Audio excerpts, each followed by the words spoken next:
야고보서 5장 7절로 11절의 말씀 한 절씩 교독하시고 마지막 절을 합독하시겠습니다. 그러므로 형제들아 주께서 강림하시기까지 길이 참으라. 보라 농부가 땅에서 나는 귀한 열매를 바라고 길이 참아 이른 비와 늦은 비를 기다리나니 너희도 길이 참고 마음을 굳건하게 하라. 주의 강림이 가까우니라. 형제들아 서로 원망하지 말라. 그리하여야 심판을 면하리라. 보라 심판주가 문 밖에 서 계시니라. 형제들아 주의 이름으로 말한 선자들을 고난과 오래 참음의 본으로 삼으라. 함께 읽겠습니다. 보라 인내한 자를 우리가 복되다 하나니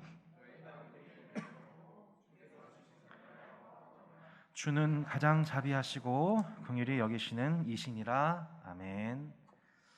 따스한 교회를 개척하고 나서 목회자로서 전에 신자로서 또 한 사람으로서 제 자신의 모습을 많이 반성하게 되는데 그 반복적으로 반성하게 되는 지점이 하나 있습니다. 그게 뭐냐면 제 안에 조급증입니다. 따스한 교회가 태동하는 과정 속에서 정말 성복종하게 전폭적인 지지와 사랑과 또 주변 분들의 많은 기대 속에 신도시에서 의미 있는 이 교회 성장의 열매를 맺는 것에 대한 그런 희망과 기대, 부푼 마음 이런 것이 없다면 거짓말이겠죠. 문제는 이 과정 속에서 저희 공동체가 공동체로서의 숙성의 시간이 없이 급하게 열매를 맺고 또 주목받고 싶어하는 이 교회 성장에 대한 유혹, 또 목회자로서 말은 그것이 아니라고 하지만 사실은 속으로는 그것을 때로는 갈망하고 어떻게 하면 빠르게 성장할 수 있을까에 대한 유혹을 느끼곤 합니다. 옥하는 목사님께서 후배 목회자들에게 남겨주신 성경적인 신앙 유산이 있는데 그것이 바로 이제 제자 훈련입니다. 성도 한 사람 한 사람을 예수님의 장성한 분량의 제자로 성장하는 일에 목회자와 온 교회의 역량을 집중해야 하고 생명을 걸어야 한다. 그래서 목회자는 그리고 성도는 매일 해야 되는 질문이 있는데 교회가 무엇인가? 도대체 교회가 무엇인가에 대해서 매일 질문해야 하는 것이 목회자고 또한 성도라고 목사님이 가르쳐 주셨습니다. 성도 한 사람 한 사람과 씨름하며 한 분 한 분의 영적 성장을 위해서 매진하다 보면 그 방법이 교회 성장학적으로 보면 매우 더뎌 보이기도 하고 때로는 속도를 늦추는 것 같아 보이는 현상도 나타납니다. 하지만 성숙한 그리스도인 한 사람이 1000명을 감당하게 되는 그 원리를 성경의 원리를 생각해 볼 때 목회자의 이러한 수고와 열매는 당장이 아니라 10년 뒤, 20년 뒤, 30년 뒤에 나타나게 될 것이라고 늘 강조하시며 이 교회 성장, 제자 훈련이 배제되는 교회 성장을 제한하는 것에 대해서 목사님이 늘 경고하셨던 기억이 납니다. 어느덧 야고보서 강해가 다음 주에 마무리가 이제 되는데요. 야고보서가 전체 구조가 수미상관식으로 되어 있습니다. 그래서 야고보서 1장의 메시지가 5장에서 다시 한번 강조가 리핏되죠. 1장에서 강조했던 메시지가 2장, 3장, 4장의 설교를 걸쳐서 결론적으로 1장에 했던 얘기를 더 고개를 끄덕이게 만든 구조로 5장이 기록이 되어 있는 것입니다. 그렇다면 여러분 1장의 메시지가 무엇인지 여러분 다시 한번 생각해 보십시오. 내 형제들아 너희가 여러 가지 시험을 당하거든 온전하게 기쁘게 여기라. 이는 너희 믿음의 시련이 인내를 만들어내는 줄 너희가 알미라. 인내를 온전히 이루라. 이는 너희로 온전하고 구비하여 조금도 부족함이 없게 하려 함이라. 하나님께서 성도들에게 시험을 허락하시는 이유는 그 시험에 통과하여 마침내 자격증을 얻는 데에 목적이 있다고 설교했었습니다. 그 자격증은 무엇입니까? 바로 인내입니다. 인내란 무엇입니까? 어떤 상황 속에서도 두 마음이 아닌 한 마음으로 견딜 수 있는 내적 상태를 우리가 인내라고 합니다. 외적 상황에 의해서 두 마음으로 나눠지지 아니하고 한 마음으로 주님을 바라며 그 상황을 견뎌낼 수 있는 믿음을 인내라고 합니다. 그들에게 정치적인 핍박이 있었습니다. 경제적인 궁핍함이 몰려왔습니다. 여러 가지 악재가 함께 찾아옵니다. 그럼에도 신실하게 주님을 응시하는 신자의 내면화된 성품을 기르기 위해서 때로 우리에게 여러 가지 시험이 온다 할지라도 그것을 기쁘게 여기라 라고 야고보 사도가 가르쳤던 것이죠. 오늘 본문 5장에서 이 메시지가 다시 반복되어 야고보서의 결론을 내리고 있습니다. 5장 7절과 8절 말씀 다시 한번 눈으로 보시기 바랍니다. 그러므로 형제들아 주께서 강림하시기까지 길이 참으라. 보라 농부가 땅에서 나는 귀한 열매를 바라고 길리 참아 이른 비와 늦은 비를 기다리나니 너희도 길이 참고 마음을 굳건하게 하라. 주의 강림이 가까우니라. 자, 이 짧은 두 구절 안에 반복되고 있는 단어가 있습니다. 그것이 무엇입니까? 길리 참아, 길이 참아. 이 길이 참아라고 하는 이 어려운 헬라어 단어의 원어적 의미는 우리가 생각하듯 지속적으로 그 고통을 감당한다라는 의미라기보다는 이런 뜻입니다. 고통을 받으면서도 성급하게 보복하지 않는 것, 자제하는 것을 의미합니다. 내가 형제로부터 어떤 어려움이나 고난을 당했을 때 그것에 대해서 쉽게 되갚거나 분노하지 않는다는 의미입니다. 이것은 지난주에 살펴보았던 지주 출신 부자들과 관련되어 생각해 볼 수 있습니다. 추수한 품꾼들에게 삭슬 때에 맞게 지급하지 않는 그들로 인해 소장농 출신 그리스도인들의 아픔이 매우 컸지요. 이것은 비단 소장농들의 그것만이 아니었습니다.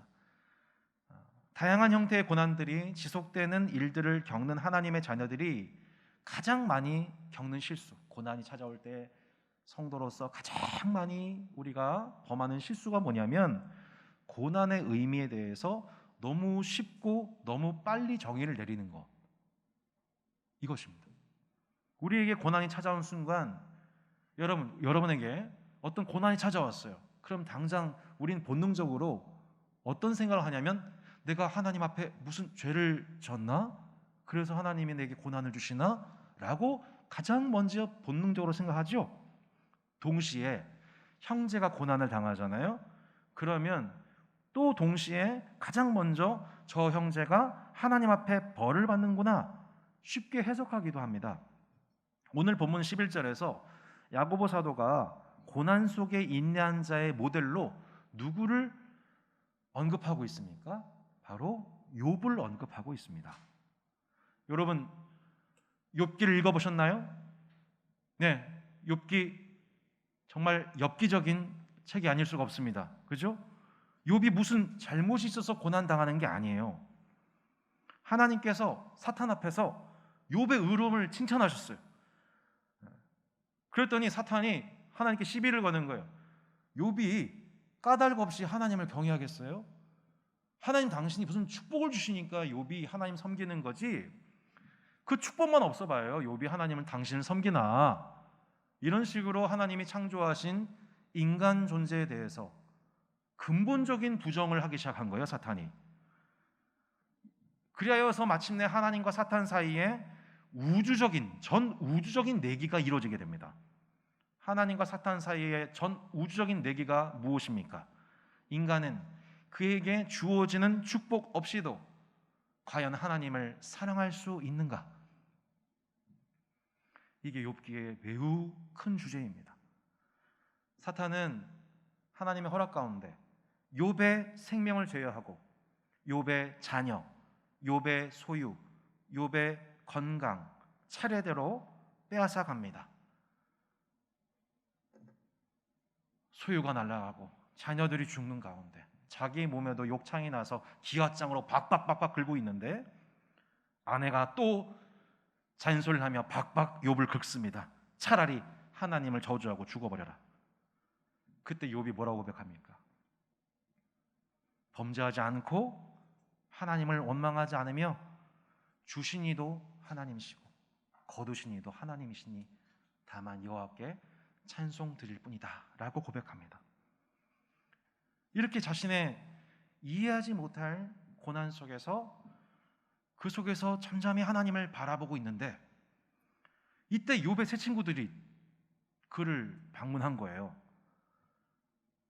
그때 이들이 얘기를 하기 시작하는데 세 명이 똑같은 얘기를 하는 거예요. 한마디로, 야, 너가 이렇게 고난당하는 이유가 다 있다. 그건 뭐냐면 너가 하나님의 말씀을 범죄했기 때문입니다. 범죄했기 때문이다. 그리고 너가 회개하면 하나님께서 너의 죄를 용서해 주시고 고난에서 벗어나게 하실 거야 라고 욥의 고난을 매우 손쉽게 다룹니다.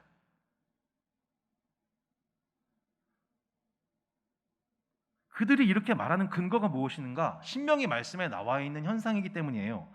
순종하면 복을 받고 불순종하면 저주를 받는다고 나와 있잖아. 그런데 너가 지금 저주받고 있잖아. 그거는 뭐야? 결국 너가 불순종했기 때문이야 라는 논리로 얘기하는 것이죠. 그래서 욥을 신학적으로 정죄해요. 신학적으로 욥이 갈굼을 당하기 시작합니다. 근데 여러분 생각해 보세요. 욥이 지금 하나님 앞에 불순종해서 저주받은 거예요? 아니죠. 욥은 하나님 앞에 범죄한 게 없어요. 욥의 세 친구들이 범하고 있는 큰 실수가 뭡니까? 사람의 고난에 대해서 너무 쉽게 단정하고 정의 내려버린 것입니다. 내가 하나님 자리에 서서 그 사람을 마치 내가 하나님으로서 그 사람을 알고 있는 것처럼 얘기하고 그 고난을 해석해버린 거예요. 그리스도인들이 가장 많이 실수하는 것, 오히려 타종교인들보다 하나님 말씀을 안다고 하는 사람들이 제일 많이 실수하는 게 뭐냐? 바로 이 욥의 세 친구들이 했던 이런 실수들입니다. 고난에 대해서 너무 빠른 판단을 쉽게 내리는 거예요. 다음 주 본문의 일부를 먼저 보겠는데요. 야고보서 5장 13절에 야고보 사도가 이렇게 얘기합니다. 너희 중에 고난 당하는 자가 있느냐? 그는 뭐하라? 기도할 것이요. 그는 기도할 것이요. 여러분, 우리에게 고난이 찾아오면 뭐 하라는 거예요?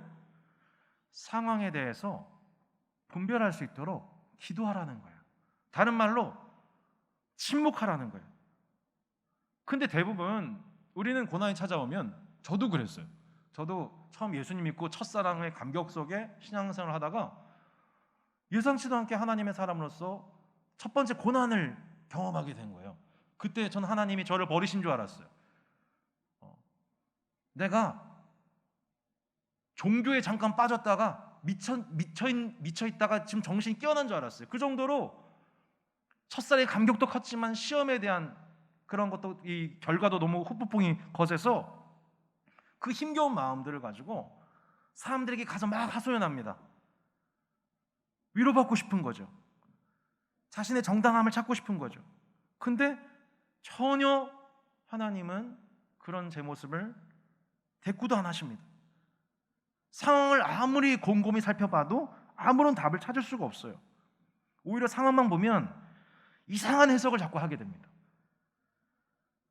여러분, 고난이 찾아올 때 고난당한 자가 있느냐? 그는 기도할 것이요. 여러분, 고난이 찾아올 때 가장 먼저 기도하시기를 바랍니다. 고난에 대한 바른 분별과 해석이 사람에게서 나올 수가 없어요. 욥의 세 친구들 보세요. 얼마나 엉뚱한 해석을 하고 있나. 나는 나에 대해서 잘 해석합니까? 그렇지 않습니다. 내가 나를 얼마나 모르는지, 내가 내 형제를 얼마나 모르는지, 여러분, 이것을 인정하는 것이 참 지혜인 것입니다. 당장 여러분에게 하나님 말씀이 떠오른다 해도 그 말씀이 정말 그 형제에게 적합한 말씀인지 아닌지는 한 번 더 멈춰서 생각해 봐야 돼요. 마귀도 시험당하는 예수님 앞에서 말씀 인용합니다. 욥의 세 친구들이 욥의 상황에 대해서 멀리 자기들의 고향에서 소식만 듣고 와가지고 욥을 정죄하기 시작했던 거예요. 그 결과가 뭐예요? 그 욥의 세 친구들의 신학적 판단이 맞았나요? 그들의 그 성경 구절 인용이 다 맞았나요? 다 틀렸어요. 그래가지고 욥기 42장에 보면요, 하나님이 욥의 세 친구들 다 불러가지고요, 그들 다 혼내버리세요. 호되게 연한 맞습니다. 제가 제일 두려워진 부분이 이거예요. 내가 하나님 말씀을 엉뚱하게, 이 설교 자리야 제가 강의 말씀 위주로 해서 이 말씀 자체를 풀어내는 일에 집중하니까 그나마 안전장치가 있는데, 내가 고난당하고 있는 형제를 바라보면서, 동역자를 바라보면서 멀리서 대충 보기에 떠오르는 말씀을 가지고 그 말씀에 대해서 해석하고 이 말씀이 하나님의 말씀인 것처럼 얘기하면서 오히려 알고 봤더니 그게 아니었던, 알고 봤더니 정확한 말씀이 아니었던. 제가 야고보서 강해를 이렇게 준비하는 데 있어서 정말 큰 도움이 되었던 책이 있습니다. 그 책이 시험을 만나거든이라고 하는 박대영 목사님의 책입니다. 목사님이 이렇게 얘기를 하셨습니다. 고통을 대할 때 고통의 이유에 대해서 단정 짓지 마십시오. 가장 먼저 우선 내 자신의 죄일 수도 있으나 꼭 그 이유 때문이라고만 단정 짓진 마십시오. 심지어는 나를 연단하시는 하나님의 손길이라고도 너무 빨리 판단하진 마십시오. 차라리 모르겠다, 힘들다, 고통스럽다라고 하십시오. 하지만 동시에 하나님의 뜻하신 바가 있고 이 일에 대하여 절대 무기력한 분이 아님을 함께 고백하십시오. 이 두 가지를 함께 고백하라는 거예요. 힘들다, 모르겠다, 지금 알 수가 없다. 동시에 그러나 하나님은 절대 나를 포기하신 분이 아니시고 내가 이해하지 못할 헤아릴 수 없는 일들을 다루고 계신 분이시다 라고 나는 믿는다. 고난이 찾아올 때 고통의 이유에 대해서 너무 쉽게 빨리 단정 정의 내리지 않는 것, 동시에 내 고통의 문제를 가장 정확하게 다루시는 분이 하나님이심을 고백하는 것, 이 두 가지를 함께 있을 때 우리는 엉뚱한 해석, 엉뚱한 정죄에서 벗어날 수 있다는 것입니다. 여러분 욥기 보세요. 욥의 세 친구들이 했던 그 실수가 욥기 3장부터 31장까지 나옵니다. 무려 30장 가깝죠. 욥기 이 지긋지긋한 내용이 왜 이렇게 길게 나와 있나? 세 명이 세 번에 걸쳐서 총 9번에 걸쳐서 욥을 정죄를 해요. 그리고 이들의 이 논리에 대항해서 욥이 끝까지 자신의 의로움을 항변을 해요. 여러분 이걸 뭐라고 하는지 아세요? 욥의 인내라고 합니다. 욥의 인내라고 해요. 고난에 대해서 너무 손쉽고 단순한 해석과 판단에 대해서 나는 그렇게 생각하지 않는다 라고 항거하는 것이죠. 이러한 욥의 세 친구들의 실수를 가장 많이 하는 곳이 교회라는 것을 잊지 마십시오. 고통당하는 욥에게 찾아와서 그에게 권면하는 열정은 있었지만 욥의 상황에 대한 바른 분별력이 없었기 때문에 욥은 자신이 받은 상처가 아물기도 전에 또 다시 상처를 받게 됩니다. 욥이 침묵하며 하나님께 집중하여 기도할 그 시간에 욥의 세 친구들과의 만남은 오히려 하나님을 이해하는 데 방해가 됩니다. 교회의 교제와 만남이 이처럼 성숙하지 않으면 우리도 고난당하는 욥에게 엉뚱한 신학적인 폭력을 휘두를 수 있습니다. 세월호 사건에 대해서 하나님의 심판을 운운하거나 지진, 쓰나미 등의 자연현상 등에 대해서 특정 민족에 대한 하나님의 진노를 강조하는 메시지가 바로 이런 실수와도 같습니다. 고난 중에 있는 형제가 고난의 의미를 이해할 수 없어서 침묵하고 있을 때, 울어야 할 때, 기도해야 할 때 여러분도 침묵을 지켜주셔야 됩니다. 그리고 할 수 있다면 함께 소리 없이 울어주셔야 됩니다. 그리고 손잡고 기도해 주셔야 됩니다. 전도서에도 말씀하시죠. 우리가 침묵할 때가 있고 말해야 할 때가 있다. 어느 때는 침묵이 사랑일 수 있습니다. 말없이 토닥여지고 함께 있는 것만으로도 충분한 위로가 되곤 합니다. 그 침묵이 흐르는 가운데에 사랑이 전달되는 그 시간, 그 공동체 가운데에 하나님의 임재와 구원이 나타나게 될 줄로 믿습니다. 욥의 인내할 때에 헬라어가 후포모네란 단어입니다. 이거는요 단순히 참다 인내하다가 아니에요. 이건요 포기하지 않는 거예요. 욥의 인내할 때 인내란 단어가 포기하지 않는 거예요. 그러니까 불굴의 끈기에 가까워요. 제가 제일 마음에 들었던 해석이에요. 불굴의 끈기. 욥의 불굴의 끈기. 신학적으로 정죄하는 그 9차례에 걸친 잘못된 친구들의 해석에 대해서 그거 아니야. 계속 갈고대니까 9번 설교 부응했다고 생각해봐요. 그러면 점점 세뇌될 만도 하잖아요. 내 죄인가 보다 내가 뭐 잘못했나 보다 인정할 만도 한데 욥이 그거 아니라는 거예요. 그거 아니라 내가 하나님을 사랑하지 않는다는 뜻이 아니고 그건 아니야 라고 인정하지 않는 거예요. 여러분 목사의 말이라고 해서 무조건 아멘하지 마시고 무조건 다 맞다고 생각하지 절대 하지 마세요. 저도 말씀 앞에서 제 자신이 점검받고 이 말씀이 정말 그런지에 대해서 철두철미하게 검증하고 분별해서 엑기스 짜내서 말씀을 전하지만 또 실수할 수 있는 거고 하나님 말씀이 아닌 제 말이 들어갈 수 있는 거니까 여러분 하나님께서 우리 공동체 가운데에 밝히 드러나게 하시는 순전한 하나님 말씀에 대해서 아멘하시고 순종하시고 복을 누리시기를 바랍니다. 그건 아니야 라고 욥이 인내를 해요. 내 잘못 아니야. 알 수 없지만 선하신 그분의 뜻이 더 깊은 뜻이 있어서 난 그거에 집중해야 돼. 그거 아니야. 욥이 계속 인내하는 거예요. 하나님 앞에서 자신의 질문들을 계속 던지면서 욥은 계속 하나님께 씨름하고 있어요. 그 과정 속에서 하나님께 원망스러운 자신의 감정을 다 쏟아놔요. 욥기 한번 읽어보세요. 욥이 얼마나 하나님 앞에 솔직한지. 그 얼마나 욥기가 통쾌한지. 저도 고난 중에 욥기와 시편 말씀 읽으면서 이 신앙의 선배들 봐라. 이게 진짜 신앙이다. 하나님 앞에 우리의 모든 그 썩은 감정들을 다 고백하고 있다. 이게 진짜 신앙이죠. 이게 욥의 인내였어요.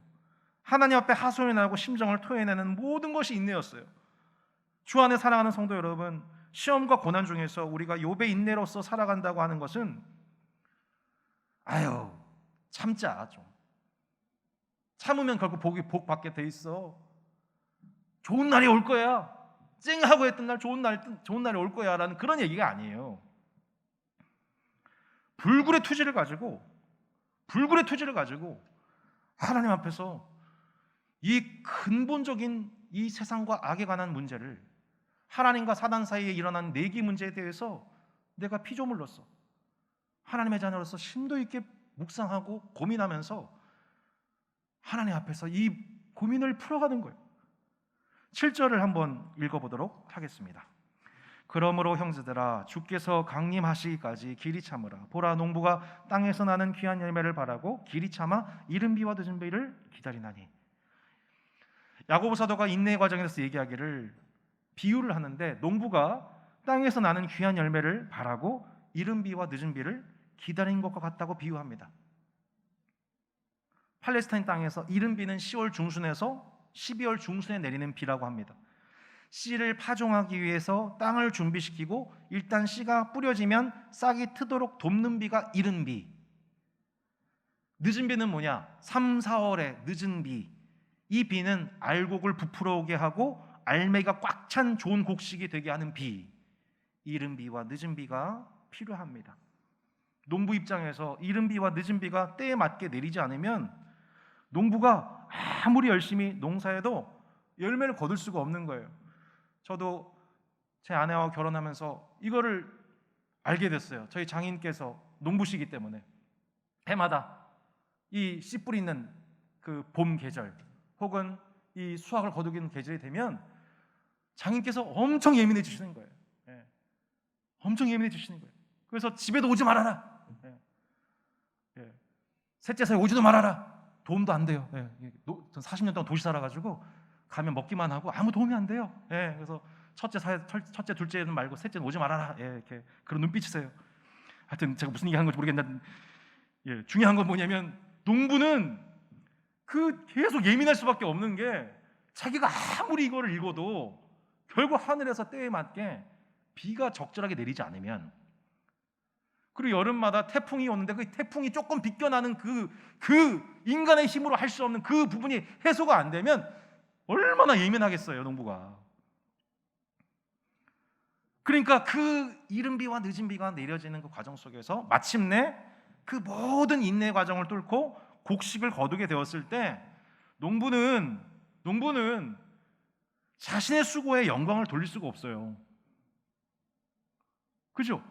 엄청 수고하고 노력한 건 농부 자신 맞아요. 그런데 결국엔 내가 아무리 이 노력을 한다 하더라도 이른 비와 늦은 비가 때에 맞게 적셔주지 않으면 나 아무것도 못한다. 이거 나 곡식 거둘 수 없는 거였다라고 저절로 고백하면서 곡식을 들고 하늘을 바라보게 되는 거예요. 신앙생활이 마치 이어갔다는 것이죠. 우리는 지난 한 주도 각자의 삶의 영역에서 한 분 한 분 땀 흘려 노동하셨을 것입니다. 코로나 시대 때 주부로서, 직장인으로서, 학생으로서, 의료인으로서 최선을 다하며 사셨을 것입니다. 그런데요, 세상 사람들도 다 그렇게 열심히 살아요. 다 열심히 살죠. 그들의 최선과 우리들의 최선의 차이가 무엇입니까? 예배의 유무입니다. 우리는 이러한 모든 수고와 일상들조차도 하나님의 은혜로 주어진 것임을 감사하는 것입니다.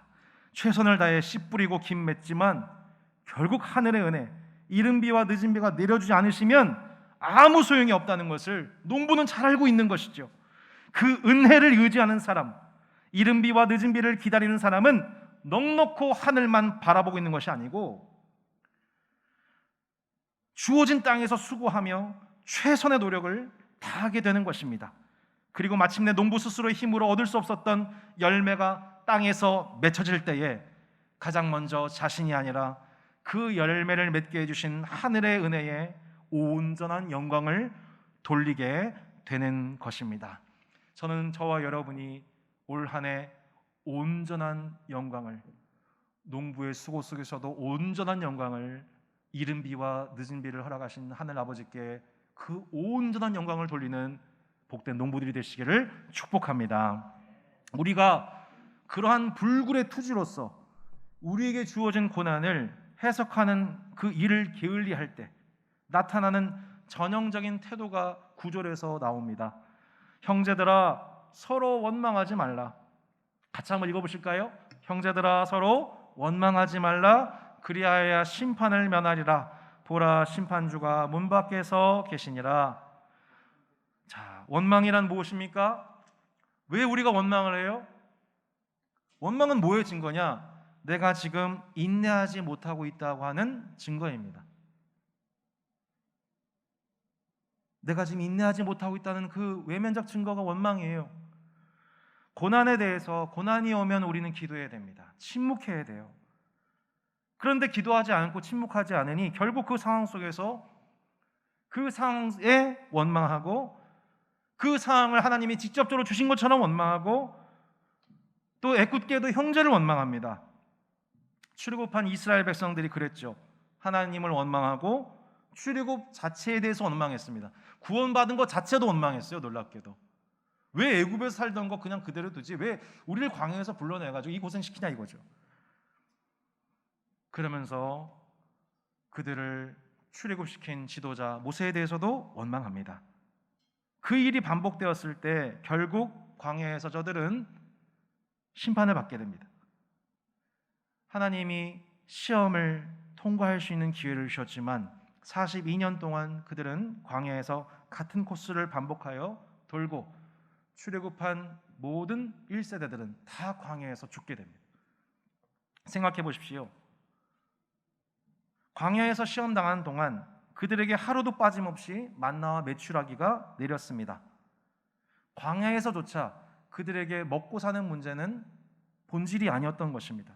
일용할 양식을 내리신 축복은 그들이 순종 여부와는 상관없이 그들의 40년 내내 가나안 땅 입성하기 전까지 내내 주어졌던 것입니다. 바꿔 말해 하나님의 관심은 그들이 먹고 사는 문제로 고민하는 백성이 아니라 하나님의 말씀에 반응하고 고민하고 분별하고 적용하고 전파하는 백성으로서 그들이 광야에서 시험에 통과하기를 주님은 바라셨습니다. 고난 중에서 인내를 온전히 이루는 법을 배우기를 바라신 것이죠. 인내를 이루지 못한 가운데서 저들이 축복의 땅 가나안 땅에 들어갔다고 생각해 보십시오. 그것은 마치 운전면허증을 따내지 못하면서 멋진 승용차를 구입하는 것과 같습니다. 하나님의 사람으로서 이 세상 죄악을 분별할 수 있는 능력은 없으면서 내가 이 세상을 변화시키겠습니다 큰 소리치는 것과 같습니다. 상황에 대해서 인내하지 못하는 이스라엘에게 필요했던 것은 적과 꿀이 흐르는 땅이 아닌 광야였습니다. 우리는 이것을 하나님 앞에 인정할 수 있기를 바랍니다. 고난을 통해 인내하는 법이 아니라 여전히 형제를 의지하거나 원망하고 있다면 하나님은 실상 그 형제를 다루시는 것이 아니라 형제를 원망하는 내 자신을 다루고 계시다는 것을 기억하십시오. 왜 나에게 이런 고난을 허락하시는가? 이 부분을 하나님과 기도하지 않으면 우리는 계속 하나님이 나를 버리신 것 같은 감정 속에 매몰되어 원망하게 되어 있습니다. 옆에 있는 동역자들에게 그것을 호소하고 심지어는 동역자들에게 서운한 감정, 나를 충분히 사랑하지 않는 것처럼 원망하기 시작합니다. 이것이 설교 초반에 말씀드렸던 저의 모습이었습니다. 계속 조급하기만 하는 거예요. 침묵하지 않고 기도하지 않고 하나님께 나아가지 않고 그냥 그 상태에 계속 머물러 있는 거죠. 자기밖에 모르는 어린아이와 같은 모습입니다. 하나님께는 소외감, 형제들 사이에서는 외로움, 그 생각 안에 자기가 갇혀 있는 것입니다. 이렇게 조급하고 이렇게 해석 못하는 어린아이와 같은 우리는 하나님을 잘 기다릴 줄을 모릅니다. 우리는 잘 하나님 기다릴 줄 몰라요. 자녀들의 모습 속에서 늘 봅니다. 엄마를 기다리질 못해요. 엄마 밥 줘. 준비하고 있어. 엄마 배고파. 이러한 그 어린아이 모습이 그대로 하나님과 우리 사이에서 그렇습니다. 하나님, 제 기도 응답해 주세요. 하나님, 인내하는 법을 좀 배우게 해주세요. 빨리요. 인내하는 법을 배우게 해주세요. 그러고 빨리요. 좀 빨리요. 아우 답답해. 하면서 기도하는 자리를 박차고 나갑니다. 여러분, 우리는 하나님을 기다리지 않는 것, 광야에서의 이스라엘 모습과도 같은 모습이 이게 우리 모습이라는 것 인정해야 됩니다. 그런데 이러한 어린아이와 같은 우리에 대해서 오래 참고 온유하며 모든 것을 견디면서 우리를 인내해 주시는 분이 계세요. 누구세요? 우리를 늘 기다려 주시는 분은 하나님이십니다. 우리는 늘 하나님께 도대체 언제까지예요? 왜 제 기도를 들어주지 않으세요? 라고 늘 어린아이같이 조급증 환자같이 시험을 제대로 준비하지 못한 학생과도 같이 우리는 그렇게 늘 부적격인데 그런 우리에 대해서 또 타일러 주시고 또 가르쳐 주시고 다시 응시할 기회를 주시는 분이 여러분 우리 하나님이십니다. 늘 교회 성장에 대한 조급증 속에 주님은 저에게 2년 내내 가르쳐 주세요. 늘 한결같으세요. 늘 오래 참아 주세요. 여러분, 담임 목사가 조급증에 사로잡혀서 목회한다고 생각해 보세요. 성도분들 얼마나 피곤하시겠습니까? 가족들이 얼마나 시달리겠어요? 반면 제 자신이 제 조급증을 다뤄주시는 하나님의 은혜 속에, 저를 향해서 오래 참아주시는 하나님의 은혜 속에 제가 성도들에 대해서 오래 참고 사랑한다고 생각해 보세요. 성도들이 얼마나 은혜 받으시겠어요? 우리 가족들이 얼마나 평안하겠어요? 전자인지 후자인지 모르겠지만 여러분, 마찬가지로 이것을 여러분 자신에게 한번 적용해 보십시오. 기다리는 법을 알지 못하는 우리에게 마침내 우리 인생의 광야에서 하나님을 향해 침묵하고 기도하고 기다리지 못하는 내 자신을 바라보면서, 그러나 이런 내 자신에 대해서 용납해 주시고 오래 참아 주시고 기다리는 법을 깨우치게 하시는 하나님의 오래 참음의 사랑이 우리 가운데에 영원토록 변하지 않고 함께 하시는 줄로 믿습니다. 야고보 사도가 말했잖아요. 우리가 시험 당할 때 우리가 하나님께 직접 시험을 당한다고 말하지 말라고. 이게 지혜가 아니라고. 하나님은 우리를 낙심시키기 위해서 시험을 주시는 분이 아닙니다. 하나님은 우리가 시험을 통과하여 높은 곳에 오르기를 원하십니다. 하나님은 우리를 골탕 먹이신 분이 아니에요. 그런데 많은 성도들이 여전히 그렇게 하나님을 생각하고 삽니다. 하나님이 우리를 어떤 특정한 상황으로 몰아넣으시긴다기보다는 대부분의 경우는 우리가 스스로 자처한 상황들입니다.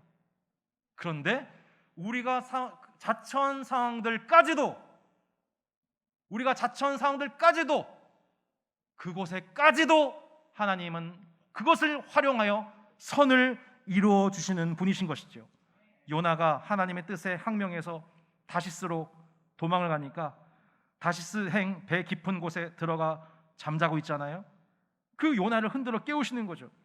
그랬더니 배에 타고 있던 이방인 선장과 선원들까지 하나님을 경외하게 하시는 거예요. 상황은 요나가 연출하는 거예요. 하나님 몰아넣으신 게 아니에요. 그 불순종하는 그 자리, 하나님을 기다리지 못하고 항명하는 그 자리까지 끝까지 요나를 연화되게 하시는 분이 하나님이십니다. 저와 여러분을 참 욥의 모습을, 욥의 인내를 배우게 하시는 분이 하나님이신 줄로 믿습니다.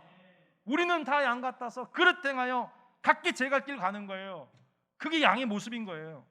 근데 목자 되신 예수님은 그 양들이 스스로 자처한 고난, 구덩이에 빠져서 죽어가는 그 양 한 마리 포기하지 않으시고 끝까지 그 양 한 마리 추적하셔서 그를 끄집어내어 주시고 음침한 골짜기까지 친히 찾아가셔서 못된 짐승들 물리치시고 우리의 오물을 닦아주시고 양을 목에 들쳐매고 결국 쉴만한 물가 인도해 주시는 분이십니다. 푸른 초장에서 배불리 먹여주시는 분이십니다. 우리 선한 목자이신 주님을 찬양합니다. 여러분, 사람 의지하지 마십시오. 고난을 해석하는데 전혀 도움이 되지 않습니다. 사람을 자기 자신에게 조종하지 마십시오. 그 사람은 숨막혀 죽습니다. 남자친구 여자친구가 자신에게 맞춰달라고 매일 시간 카톡 보내면서 야, 왜 카톡 답장 왜 당장 안 해? 내가 1분 전에 보냈잖아. 왜 이모티콘 안 보내? 이런 식으로 계속 쪼인다고 생각해보세요. 예. 뭐 누가 그랬다는 얘기가 아니라 그렇게 매일 순간순간 압박한다고 생각해보세요. 그게 사랑입니까? 폭력이죠. 그 사람은 교제적인 상대방을 사랑하는 게 아니라 이기적인 자아를 끔찍하게 사랑하고 있는 것뿐이에요. 우상을 섬기고 있는 것이죠. 결국 관계를 분열케 하고 공동체를 어렵게 합니다. 그러한 우상 숭배에 묶여있는 이스라엘을 하나님이 이 광야에서 다루어 주시는 거예요. 우리를 미워하셔서가 아니라 우리로 실컷 너 한번 고생 좀 해봐라가 아니라 인내하지 못하고 원망하며 고난을 해석하지 못하고 쉽게 판단하는 우리가 성장할 수 있도록 하나님은 우리에게 오래 참음의 축복 속에 우리를 잠시 이 광야에 머물게 하시는 것이죠. 오늘 본문의 결론이 무엇입니까? 자, 11절 말씀을 한번 읽어보시기 바랍니다. 11절 결론 같이 한번 읽어보겠습니다. 시작. 보라, 인내한 자를 우리가 복되다 하나니 너희가 욥의 인내를 들었고 주께서 주신 결말을 보았거니와 주는 가장 자비하시고 긍휼히 여기시는 자시니라. 아멘. 주께서 주신 결말, 주께서 주신 결말. 여러분 이 단어를 기억해 보십시오. 여러분 욥기 42장에 보면 욥기 42장의 결말, 주께서 주신 결말이 있었어요. 그게 뭐냐? 세 가지죠. 첫 번째, 욥이 잃어버렸던 자녀와 소유의 수가 그 전보다 배가 되었습니다. 두 번째, 욥을 잘못 판단했던 세 친구들이 책망을 받게 됩니다. 그들에 대한 욥의 인내가 의롭다. 너희들 9번, 너희 3명이 9번 욥에 대해서 정죄했던 그 모든 거 다 틀렸어. 욥의 인내, 욥의 불굴의 투지가 맞았어 라고 욥 앞에서 인정시키신 거예요. 그런데 이보다 더 중요한 한 가지 결말이 나옵니다.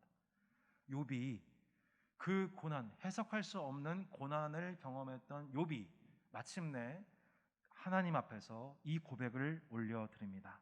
주께서는 못하실 일이 없사오며 무슨 계획이든지 못 이루실 것이 없는 줄 아오니 무지한 말로 이치를 가리는 자가 누구니까. 나는 깨닫지도 못할 일을 말하였고 스스로 알 수도 없고 헤아리기도 어려운 일을 말하였나이다. 내가 말하겠사오니 주는 들으시고 내가 주께 묻겠사오니 주여 내게 알게 하옵소서. 내가 주께 대하여 귀로 듣기만 하였사오나 이제는 눈으로 주를 배움나이다. 그러므로 내가 스스로 거두어드리고 티끌과 제 가운데서 회개하나이다. 욥이 귀로만 들었던 하나님을 마침내 눈으로 보게 됩니다. 하나님을 만나는 그 순간 도저히 이해할 수 없고 해석할 수 없어서 그분의 뜻을 알고자 했던 그의 수많은 질문들, 그리고 상황에 맞지 않는 신학과 설교 적용에 대해서 끝까지 항거했던 인내 속에 마침내 그는 하나님을 보게 됩니다. 사랑하는 따스한 교회 성도 여러분, 저는 저와 여러분이 귀로만 들었던 주님을 마침내 눈으로 보게 되는 만남의 은혜가 여러분의 생애 중요한 순간순간마다 그 자리에 미리 가 계셔서 오래 참고 기다리시면서 우리로 하여금 그 영적인 등산 행로를 먼저 중간중간마다 우리에게를 기다려주시고 우리를 격려해 주셔서 마침내 우리를 산을 정복하게 하여 주시는 그 하나님을 만나는 은혜가 여러분 평생 있기를 축복합니다. 욥의 중년 가슴 아픈 인생 사연과 믿음의 사투의 과정 속에서 그를 오래 참고 기다리신 사랑 속에 마침내 욥 또한 오래 참음과 인내의 사람으로 본이 됩니다. 우리를 향해 오래 참고 기다려주시며 모든 것을 견디시는 하나님과 그의 아들 예수 그리스도의 모습을 닮은 또 다른 하나님의 아들 딸들로서 하나님은 우리 안에 하나님의 성품인 인내를 온전케 하고 계십니다. 이 땅에서 여러분을 온전케 하여 주실 것입니다. 이 과정을 자녀들에게 허락하신 주님이야말로 지금도 이 조급증에 빠져서 교회를 교회되게 한 일에 때로는 방해가 되는 이 죄인된 이 목회자까지도 조급증에서 벗어나 오래 참으시는 하나님을 배우게 하시는 주님이야말로 이 세상에서 전혀 찾아볼 수 없는 가장 자비로우시고 가장 긍휼이 많은 분이신 줄로 믿습니다. 이러므로 우리에게 구름같이 둘러싼 허다한 증인들이 있으니 모든 무거운 것과 얼매기 쉬운 죄를 벗어버리고 인내로서 우리 앞에 당한 경주를 하며 믿음의 주요 온전케 하시는 인 예수님을 바라보자. 여러분, 우리가 이 인내의 과정을 배워가는 과정 속에서 무거운 것과 얼매기 쉬운 죄들이 있습니다. 특별히 고난에 대해서 너무 쉽게 단정하고 나 자신에 대해서, 형제에 대해서 해석하지 못하는 너무 빠른 해석과 또한 원망하는 삶의 습관을 오늘 십자가에 못 박으시기를 바랍니다. 한 주간 침묵 속에서, 기도 중에서 내가 하나님을 찾는 것이 아니라 나를 오래 참아 기다려주신 그 하나님, 내가 그 침묵과 기도 중에 하나님을 바라기를 위하여 오래 참고 기다리신 그 하나님을 여러분 독대하는 여러분 개개인의 복 있는 침묵과 기도의 생활이 여러분 우리 삶에 회복되어지는 은혜가 있게 하여 주시옵소서. 우리 함께 이 기도를 가지고 하나님 앞에 나아가는 시간 갖기를 원합니다.